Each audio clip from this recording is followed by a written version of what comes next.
Periods की शुरुआत मासिक स्राव मेंस्ट्रुअल ब्लीडिंग से होती है, जो कूपीय अवस्था फॉलिक्यूलर फेज के पहले दिन को दर्शाता है। जब कूपीय अवस्था शुरू होती है, तब शरीर में एस्ट्रोजन और प्रोजेस्टेरोन हार्मोन का स्तर कम होता है।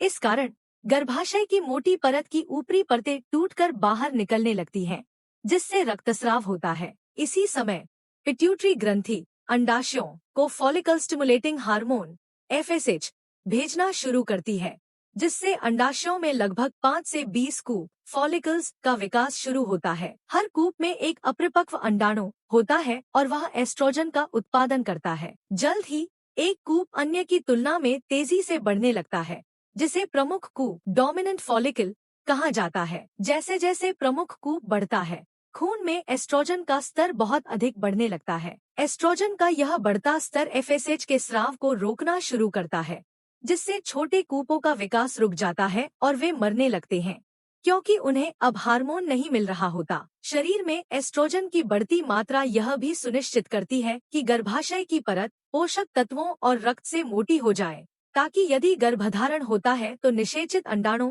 के पास विकास के लिए सभी आवश्यक तत्व हों। अब डिंबोत्सर्जन अवस्था शुरू होती है, जिसमें ल्यूटनाइजिंग हार्मोन LH और FSH का स्तर तेजी से बढ़ता है।